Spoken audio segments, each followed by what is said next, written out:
नमस्कार। हमारा देश और पूरा विश्व आज कोविड-19 की चुनौती का सामना कर रहा है। कोविड-19 अभी खत्म नहीं हुआ है। ऐसे में हमारा फर्ज है कि हम सतर्क रहें। इसलिए जब तक दवाई नहीं तब तक कोई ढिलाई नहीं। कोरोना से बचाव के लिए जरूरी है नियमित रूप से हाथ धोना, मास्क पहनना और आपस में उचित दूरी बनाए रखना। याद रखिए, 2 गज दूरी मास्क है जरूरी। खांसी, बुखार या सांस लेने में कठिनाई होने पर हेल्पलाइन नंबर 1075 पर संपर्क करें। नमस्कार प्यारे बच्चों, मैं हूं स्मिता शर्मा और मेरी पोस्टिंग शासकीय कन्या उच्चतर माध्यमिक विद्यालय सांची, जिला रायसेन में है।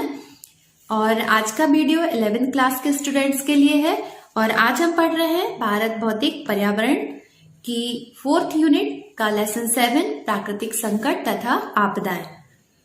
तो सभी बच्चों से मैं ये कहना चाहती हूँ कि आप इस वीडियो को पूरा देखिए, बिल्कुल शुरू से लेके आखिरी तक, और इसमें जितने भी क्वेश्चन आंसर आए वो अपनी फेयर कॉपी में नोट कीजिए और लर्न कीजिए। हमने आज के वीडियो में ऑब्जेक्टिव टाइप क्वेश्चन भी लिए हैं, 2 नंबर के क्वेश्चन भी लिए हैं और साथ में लॉन्ग टाइप क्वेश्चन आंसर्स भी लिए हैं और मेक फिलिंग भी हमने आपको इस वीडियो में समझाई है। तो प्लीज आप लोग वीडियो ध्यान से देखिएगा, फेयर कॉपी में नोट कीजिएगा सारे क्वेश्चन आंसर्स तथा ध्यान से लर्न कीजिएगा। तो चलिए हम अपनी क्लास शुरू करते हैं। चलिए तो अब हम हमारा चैप्टर शुरू करते हैं। हमारा चैप्टर है भारत भौतिक पर्यावरण, क्लास 11th की 4th यूनिट से लेसन 7 प्राकृतिक संकट तथा आपदाएं। आज हम इसका पार्ट 1 पढ़ेंगे। तो चलिए हम अपना चैप्टर अब शुरू करते हैं। सबसे पहले हम देखेंगे भूकंप। भूकंप से तात्पर्य है पृथ्वी का अचानक से हिलना या पृथ्वी में कंपन होना ही भूकंप कहलाता है। वीडियो की सहायता से आप समझ सकते हैं कि भूकंप से पृथ्वी भी हिलती है, साथ में पृथ्वी पर दरारें भी पड़ जाती हैं और इससे कभी कभी बड़ी बड़ी इमारतें भी जमीन के अंदर धंसती चली जाती हैं। इसके बाद हम देखते हैं सुनामी। समुद्र में भूकंप के कारण कई मीटर ऊंची उठी लहरों को सुनामी कहा जाता है। यह तटीय क्षेत्रों में अधिक प्रभावी होती हैं। जहां भी तटीय क्षेत्रों में सुनामी आती है वहां पर कई खतरनाक परिणाम देखने को आते हैं। जैसे सन 2004 का हम एग्जाम्पल लें। सन 2004 में तमिलनाडु और अंडमान निकोबार के आसपास जो सुनामी आई थी उससे अंडमान निकोबार का नक्शा भी चेंज हो गया है, क्योंकि इतनी तेजी से भूकंप उठा था और साथ में पानी की लहरें भी बहुत तेजी से उठी थी, जिससे कि बहुत बड़ी मात्रा में जनधन की हानि हुई थी। अब हम पढ़ेंगे बाढ़। नदी का जल उफान के समय जल वाहिकाओं को तोड़ता हुआ मानव बस्ती और आसपास की जमीन पर फैल जाता है और काफी जनधन की हानि होती है। इसी को हम बाढ़ कहते हैं। वीडियो की सहायता से आप समझ सकते हैं कि नदी का जो जल है वो अपना रास्ता मोड़कर शहरी क्षेत्रों में, बस्तियों में आ गया है और किस तरह से बस्तियों में पानी भरता जा रहा है। इससे बड़ी मात्रा में जनधन की हानि होती है। कई प्रकार से लोगों के मकान भी पानी के साथ ढहते चले जाते हैं।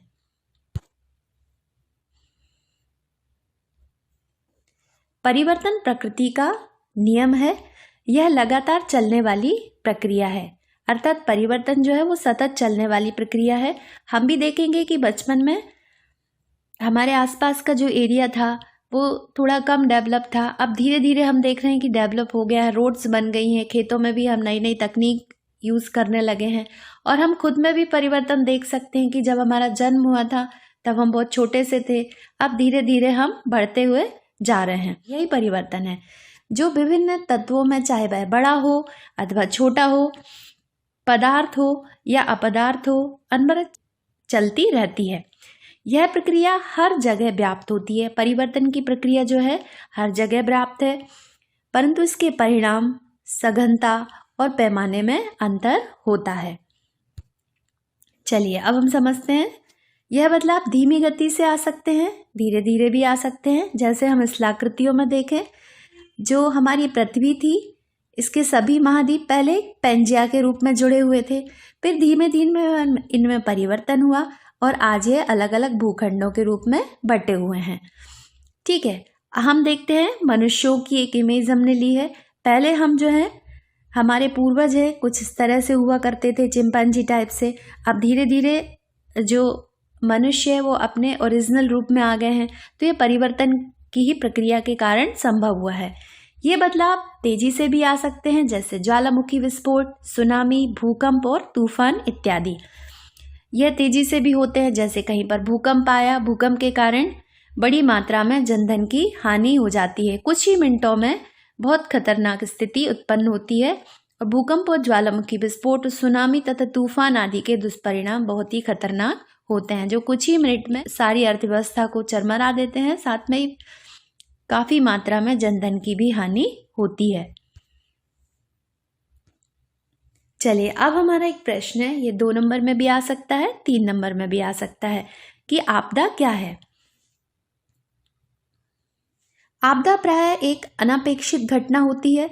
इससे आपदा की कोई अपेक्षा नहीं करता, ये अनपेक्षित होती है, जो ऐसी ताकतों द्वारा घटित होती है जो मानव के नियंत्रण में नहीं है। आपदा जो है ऐसी ताकत है जिसमें मनुष्य का नियंत्रण नहीं होता। जैसे अचानक से भूकंप आ गया तो यह इस पर हम कंट्रोल नहीं कर सकते। अगर हम अपने घरों में भी हैं और भूकंप आ ही गया है तो हम उसमें तुरंत दबकर, हो सकता है कई लोग उसके चपेट में आकर बड़ी मात्रा में मौत के या काल के में चले जाएंगे। यह थोड़ी समय में और बिना चेतावनी के घटित होती है। बहुत कम समय में ही आपदा बहुत बड़ी घटनाएं कर जाती है, जिसकी वजह से मानव जीवन के क्रियाकलाप अवरुद्ध हो जाते हैं तथा बड़े पैमाने पर जान माल का नुकसान होता है।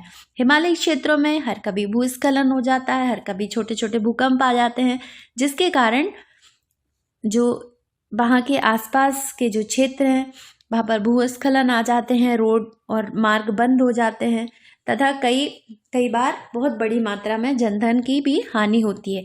जैसे हम अभी नेपाल के भूकंप का एग्जाम्पल ले सकते हैं। नेपाल में जो भूकंप आया था तो काठमांडू का पूरा नक्शा ही चेंज हो गया। चलिए, अब हमारा अगला क्वेश्चन है, आपदा कितने प्रकार की होती हैं। आपदा 2 प्रकार की होती हैं। एक होती है प्राकृतिक आपदा और दूसरी होती है मानवकृत आपदा। चलिए, सबसे पहले हम समझ लेते हैं प्राकृतिक आपदा। प्राकृतिक रूप से उत्पन्न होने वाली आपदाओं को प्राकृतिक आपदा कहते हैं, जैसे भूकंप है, बाढ़ है, सुनामी है, सूखा, चक्रवात, तूफान, आंधी आदि। मानवकृत आपदा मनुष्य द्वारा पर्यावरण में बहुत ज़्यादा हस्तक्षेप करने के कारण पर्यावरण में कई तरह के बदलाव आने लगे हैं तथा मनुष्य द्वारा कई तरह की पर्यावरण के साथ छेड़छाड़ भी की जाती है, जिससे कि मानवकृत आपदाएं उत्पन्न होती हैं। मानवीय क्रियाकलापों से उत्पन्न होने वाली आपदाओं को मानवीय आपदाएं कहते हैं, जैसे आग जलना, गैस त्रासदी, युद्ध, CFC गैस, वायुमंडल में छेड़छाड़, वनों को काटना, डायनामाइट के उपयोग द्वारा भूस्खलन करवाना आदि। अब हमारा अगला पॉइंट है प्राकृतिक आपदा व संकट। इससे एक क्वेश्चन भी बन सकता है, प्राकृतिक आपदा तथा प्राकृतिक संकट में अंतर बताइए। तो सबसे पहले हम समझेंगे प्राकृतिक संकट। प्राकृतिक संकट प्राकृतिक पर्यावरण में हालात के वे तत्व हैं जिनसे जनधन या दोनों का नुकसान होता है। प्राकृतिक संकट जब भी आता है तो इनसे जनधन का नुकसान होता है। यह तीव्र हो सकते हैं या पर्यावरण विशेष के स्थायी पक्ष भी हो सकते हैं, जैसे महासागरीय धारा, रेगिस्तानों तथा हिमाच्छादित क्षेत्रों में विषम जलवायु दशाएं आदि। दूसरी तरफ होती हैं प्राकृतिक आपदाएं। प्राकृतिक संकट की तुलना में प्राकृतिक आपदाएं अपेक्षाकृत तीव्रता से घटित होती हैं।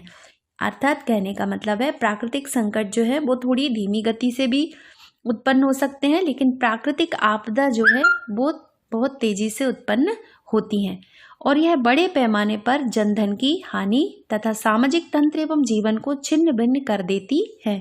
जब भी कोई प्राकृतिक आपदा आती है तो इसमें बड़ी मात्रा में जनधन की हानि होती है तथा सामाजिक जीवन और सब छिन्न भिन्न हो जाता है। जैसे भूकंप है, बाढ़ है, उष्णकटिबंधीय चक्रवात हैं, सुनामी आदि प्रमुख प्राकृतिक आपदाएं हैं।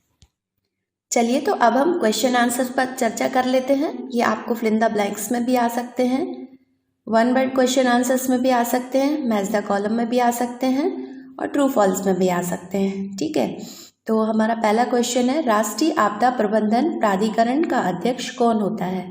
हमारा आंसर है प्रधानमंत्री। प्रधानमंत्री जो है वो राष्ट्रीय आपदा प्रबंधन प्राधिकरण के अध्यक्ष होते हैं। प्रधानमंत्री के अलावा इसमें अन्य 9 सदस्य भी सम्मिलित होते हैं। दूसरा क्वेश्चन है, भोपाल गैस त्रासदी किस सन में हुई थी? भोपाल मध्य प्रदेश की राजधानी है और हम सभी अच्छे से जानते हैं कि भोपाल गैस त्रासदी 3 दिसंबर सन 1984 को हुई थी। थर्ड क्वेश्चन है, भोपाल गैस त्रासदी के दौरान किस गैस का रिसाव हुआ था? आंसर है भोपाल गैस त्रासदी के दौरान मिग गैस यानी कि मिथाइल आइसोसाइनाइड गैस का रिसाव हुआ था। नेक्स्ट क्वेश्चन है, चेरनोबिल नाभिकीय आपदा कब हुई थी, अर्थात किस सन में हुई थी? तो आंसर है चेरनोबिल नाभिकीय आपदा 26 अप्रैल सन 1986 में हुई थी। एक क्वेश्चन ये भी बन सकता है कि चेरनोबिल किस देश में स्थित है? तो चेरनोबिल यूक्रेन में स्थित है। जब 1986 में चेरनोबिल नाभिकीय आपदा हुई थी तो इसको यूक्रेन चेरनोबिल नाभिकीय आपदा के नाम से ही जाना जाता था। चलिए अब हमारा अगला क्वेश्चन है, योकोहामा रणनीति किस सन में बनाई गई थी? आंसर है मई सन 1994 में योकोहामा रणनीति बनाई गई थी। उसके बाद नेक्स्ट क्वेश्चन है, प्राकृतिक आपदाओं को कितने भागों में बांटा जा सकता है? आंसर है प्राकृतिक आपदाओं को 4 भागों में बांटा जा सकता है। ये क्वेश्चन 2 नंबर में भी आ सकता है और 4 आपदाओं के नाम भी आपसे, प्राकृतिक आपदाओं के जो भाग हैं उनके नाम भी आपसे पूछे जा सकते हैं। पहली है भूमंडलीय आपदा, दूसरी है भौमिक, तीसरी है जलीय, चौथी है जैविक आपदा। चलिए अब हम पढ़ेंगे भारत में प्राकृतिक आपदाएं। सबसे पहले हम पढ़ेंगे भूकंप के बारे में। भारत में भूकंप प्रभावित कई क्षेत्र हैं, तो देखते हैं सबसे पहले भूकंप के बारे में। भूकंप सबसे ज्यादा अपूर्व सूचनीय यानी कि बिना सूचना दिए, है ना, और विध्वंसक प्राकृतिक आपदा है। भूकंप की उत्पत्ति विवर्तनिकी से संबंधित है, यानी कि जो प्लेट्स हैं धरातल के अंदर, जो हम पिछले चैप्टर में पढ़ चुके हैं प्लेट्स के बारे में कि कितनी मुख्य प्लेटें हैं, कितनी अन्य प्लेट्स हैं। तो उन प्लेट्स में जब भी मूवमेंट्स होता है तो धरातल पर भूकंप उत्पन्न होते हैं। यह विध्वंसक हैं और विस्तृत क्षेत्रों को प्रभावित करते हैं। चलिए अब हम पढ़ेंगे भारत के प्रमुख भूकंप प्रभावित क्षेत्र। क्वेश्चन भी आ सकता है कि भारत को कितने भूकंप प्रभावित क्षेत्रों में बांटा गया है। तो हम देखते हैं भारत को 5 प्रमुख भूकंप प्रभावित क्षेत्रों में बांटा गया है। पहला है अति अधिक क्षति जोखिम क्षेत्र, दूसरा है अधिक क्षति जोखिम क्षेत्र, तीसरा है मध्यम क्षति जोखिम क्षेत्र और चौथा है निम्न क्षति जोखिम क्षेत्र व 5वां है अति निम्न क्षति जोखिम क्षेत्र। चलिए तो सबसे पहले हम पढ़ेंगे अति अधिक क्षति जोखिम क्षेत्र।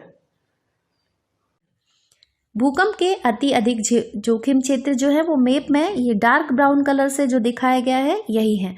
ठीक है, इस क्षेत्र में भारत के सबसे प्रचंड भूकंप अनुभव किए जाते हैं। इनमें बिहार का ये वाला भाग जो है, पश्चिमी हिमाचल प्रदेश, उत्तराखंड, जम्मू कश्मीर तथा गुजरात का कच्छ इसमें सम्मिलित किया जाता है। चलिए अब दूसरे आते हैं अधिक क्षति जोखिम क्षेत्र। अधिक क्षति जोखिम क्षेत्र जो है ये इस कलर से दर्शाए गए हैं, लाइट ब्राउन कलर से। इसमें जम्मू एंड कश्मीर का ये लगभग इतना पूरा भाग सम्मिलित है। पंजाब और हरियाणा भी इसमें सम्मिलित हैं, हरियाणा का पूर्वी भाग, ठीक है, व पश्चिमी भाग। उत्तर प्रदेश, बिहार, ये पूरी पट्टी जो है ये बनी हुई है। उत्तर प्रदेश भी इसमें सम्मिलित है, बिहार का भी उत्तरी भाग इसमें सम्मिलित है, आदि क्षेत्र इसमें सम्मिलित किए जाते हैं। साथ में गुजरात का भी कुछ भाग इसमें सम्मिलित है। अब है मध्यम तथा निम्न क्षति जोखिम क्षेत्र। मध्यम तथा निम्न क्षति जोखिम क्षेत्र, ये 3 पार्ट्स हैं, लाइट ब्राउन, फिर ये डॉट डॉट्स वाला, ठीक है, और ये लाइनिंग वाला। यहाँ पर भूकंप काफ़ी कम मात्रा में आते हैं, लेकिन कभी कभी यहाँ पर भूकंप आ जाते हैं। अब है भूकंप के कारण। भूकंप पृथ्वी की ऊपरी सतह में विवर्तनिक गतिविधियों से निकली ऊर्जा से पैदा होते हैं। विवर्तनिक गतिविधियों के विषय में हम पिछले चैप्टर में पढ़ चुके हैं, जैसे ज्वालामुखी विस्फोट। कहीं पर भी ज्वालामुखी विस्फोट होता है, यानी कि पृथ्वी के गर्भ से तेजी से लावा जब बाहर निकलता है तो पृथ्वी में कंपन करता हुआ यह बाहर आता है, जिससे भूकंप की उत्पत्ति होती है। चट्टान गिरने से, किसी पहाड़ी क्षेत्र में से चट्टान जब नीचे गिरती है तो धरातल का वह भाग जहाँ पर चट्टान गिरती है उसमें कंपन उत्पन्न हो जाता है। भूस्खलन, भूस्खलन आप समझते ही हैं, जहाँ कहीं पर्वतों में भूस्खलन होता है वहाँ पर भी भूकंप उत्पन्न होते हैं। जमीन के नीचे धंसने से, जमीन के नीचे धंसने की प्रक्रिया अधिकतर खदानों वाले क्षेत्र में होती है। जब खदानी क्षेत्र में जमीन नीचे धंसती है तो भूकंप उत्पन्न होता है। बांधों व जलाशयों के बैठने पर भी भूकंप के झटके महसूस किए जाते हैं। बांधों या जलाशय में अचानक से पानी अधिक भर जाने से धरातल पर अधिक एक्स्ट्रा बर्डन हो जाने के कारण कभी कभी पृथ्वी पर कंपन उत्पन्न होने लगता है। चलिए, अब है भूकंप के सामाजिक पर्यावरणीय परिणाम।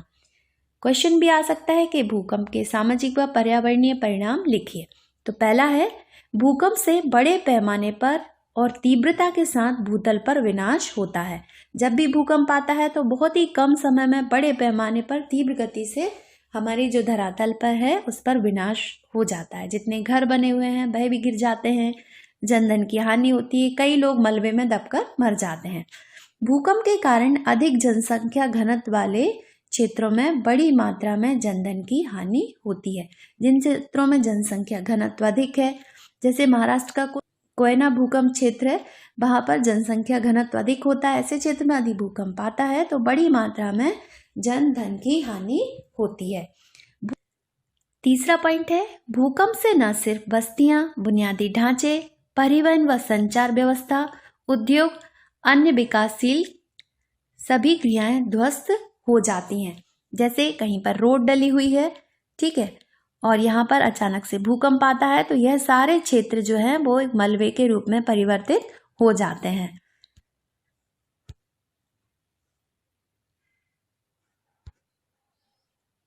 यह लोगों को बेघर कर देता है और इससे विकासशील देशों की कमजोर अर्थव्यवस्था पर गहरी चोट पहुंचती है। जब भी भूकंप आता है तो लोगों के घर टूट जाते हैं, लोगों को घर की समस्या उत्पन्न होती है, तथा अगर भूकंप विकासशील देशों में आते हैं तो वहाँ की अर्थव्यवस्था को बिल्कुल ही कमजोर कर देते हैं। चलिए, अब हम कुछ सुझाव देखेंगे। क्वेश्चन आ सकता है कि भूकंप आपदा से निपटने के लिए सुझाव लिखिए। तो हमारा पहला पॉइंट है, भूकंप नियंत्रण केंद्रों की स्थापना की जाए, जिससे कि भूकंप संभावित क्षेत्रों में लोगों को सूचना पहुंचाई जा सके। जहां कहीं भी भूकंप अधिक आते हैं वहां पर भूकंप नियंत्रण केंद्रों की स्थापना की जाना चाहिए, तथा लोगों को भी जागरूक करना चाहिए और जीपीएस की मदद से प्लेट हलचलों का पता भी लगाया जा सकता है। दूसरा पॉइंट है, देश के भूकंप संभावित क्षेत्रों का मानचित्र तैयार करना चाहिए। जिन क्षेत्रों में भूकंप अधिक आते हैं वहां का मानचित्र तैयार करना चाहिए और संभावित जोखिम की सूचना लोगों तक पहुंचाना चाहिए तथा उन्हें इसके प्रभाव को कम करने के बारे में शिक्षित भी करना चाहिए। लोगों को सूचना पहुंचाना चाहिए कि यह क्षेत्र जो है वो जोखिम भरा है और इसके जो भूकंप उत्पन्न होते हैं उनके प्रभाव को हम कैसे कम कर सकते हैं, इसके बारे में लोगों को शिक्षित करना भी जरूरी है। अगला पॉइंट है, भूकंप प्रभावित क्षेत्रों में घरों के प्रकार और भवन के डिजाइन में सुधार लाना। मतलब जहाँ पर भूकंप आते हैं वहाँ के घर और भवन की डिजाइन ऐसी होना चाहिए जो कि बहुत जल्दी ही ध्वस्त ना हो, बहुत जल्दी ना टूटें। ऐसे क्षेत्रों में ऊंची इमारतें नहीं बनाना चाहिए, बड़े औद्योगिक संस्थान की स्थापना नहीं करना चाहिए तथा शहरीकरण को बढ़ावा भी नहीं देना चाहिए। अगला पॉइंट है, अंततः भूकंप प्रभावित क्षेत्रों में भूकंप प्रतिरोधी इमारतों की स्थापना या इमारतें बनाना चाहिए। चलिए, आप कुछ शॉर्ट टाइप के क्वेश्चन, मतलब ये एक शब्द में भी आ सकते हैं और फिल इन द ब्लैंक्स में भी आ सकते हैं, मैच द कॉलम में भी आ सकते हैं। सबसे पहला क्वेश्चन है, जीपीएस का पूरा नाम लिखिए। जीपीएस का पूरा नाम है ज्योग्राफिकल पोजीशनिंग सिस्टम। ठीक है, अगला क्वेश्चन है, भूकंप की तीव्रता मापने वाले यंत्र का नाम लिखिए। भूकंप की तीव्रता नापने वाले यंत्र का नाम है रिक्टर पैमाना। अगर रिएक्टर पैमाने पर 2.9 रिएक्टर स्केल होता है तो भूकंप का हल्का सा झटका महसूस किया जाता है, यानी कि हल्का सा कंपन होता है। तथा अगर रिएक्टर पैमाना 7.9 हो तो बड़ी बड़ी इमारतें भी गिरने लगती हैं। चलिए, एक क्वेश्चन ये भी बन सकता है कि रिक्टर पैमाने के आविष्कारक कौन है। तो रिक्टर पैमाने का जो नाम है वो चार्ल्स फ्रांसिस रिक्टर के नाम पर ही रखा गया है। सन 1935 में कैलिफोर्निया इंस्टीट्यूट ऑफ टेक्नोलॉजी के प्रोफेसर चार्ल्स रिक्टर तथा बेनो गुटेनबर्ग ने मिलकर रिक्टर पैमाने का आविष्कार किया था। ये हमारा अगला क्वेश्चन है, ये भी बन सकता है, इस टाइप से क्वेश्चन आ सकता है एग्जाम में। निम्नलिखित में से कौन सा एक भूकंप का अति अधिक क्षति जोखिम क्षेत्र नहीं है। 4 ऑप्शन है। पहला है उत्तराखंड, दूसरा है कश्मीर घाटी, तीसरा है कच्छ गुजरात और चौथा है इंदौर मध्य प्रदेश। तो हमारा आंसर इसमें हो जाएगा इंदौर मध्य प्रदेश। ठीक है, इसको हम मैप की सहायता से भी समझ लेंगे। देखिए, मैप में जो डार्क ब्राउन कलर से अभी हम पहले भी पढ़ चुके हैं, जितने भी क्षेत्र दिए हैं डार्क ब्राउन कलर से, वो सारे भूकंप के अति अधिक क्षति जोखिम क्षेत्र हैं। इसमें उत्तराखंड भी सम्मिलित है, ठीक है, कश्मीर घाटी भी सम्मिलित है और साथ में आपका कच्छ गुजरात भी सम्मिलित है। सिर्फ मध्य प्रदेश का जो इंदौर एरिया है, यहाँ पर हम देख रहे हैं कि किसी भी तरह का अति अधिक क्षति जोखिम क्षेत्र नहीं दर्शाया गया है। तो हमारा आंसर हो जाएगा 4th नंबर, इंदौर मध्य प्रदेश। चलिए, अब हमारा नेक्स्ट क्वेश्चन है, निम्नलिखित में से कौन सी एक प्राकृतिक आपदा नहीं है। तो पहला ऑप्शन है कोयना भूकंप सन 1967, दूसरा ऑप्शन है भोपाल गैस त्रासदी सन 1984, भुज का भूकंप सन 2001 और चौथा ऑप्शन है जापान सुनामी सन 2011। तो हमारा आंसर हो जाएगा भोपाल गैस त्रासदी सन 1984। बाकी सब भूकंप जो है वो भी प्राकृतिक आपदा है, सुनामी है, यह भी प्राकृतिक आपदा है। हम अभी पढ़ चुके हैं मानवकृत आपदाओं और प्राकृतिक आपदाओं के बारे में, तो हम आंसर इजीली दे सकते हैं कि हमारा आंसर सेकंड होगा, भोपाल गैस त्रासदी सन 1984। अगला क्वेश्चन है, ये 2 नंबर में भी आ सकता है, किन्हीं 4 भौमिक आपदाओं के नाम लिखिए। तो 4 भौमिक आपदाएं निम्नलिखित है। पहली है भूकंप, दूसरी है ज्वालामुखी, तीसरी है भूस्खलन और चौथी है मृदा अपरदन। प्राकृतिक आपदाओं को 4 भागों में से बांटा गया है, जिनमें से एक भौमिक आपदाएं भी हैं। इसी तरह से आप चारों आपदाओं के 3-3, 4-4 एग्जाम्पल याद कर लीजिएगा, ताकि इस टाइप का क्वेश्चन आ सके तो आप इजीली आंसर दे सकें। तो आशा करते हैं कि प्राकृतिक संकट तथा प्राकृतिक आपदाएं का फर्स्ट पार्ट आपको अच्छे से समझ में आया होगा। अब इसका सेकंड पार्ट हम अगली क्लास में पढ़ेंगे। तो आज के लिए इतना ही काफी है। धन्यवाद बच्चों। जय हिंद, जय भारत।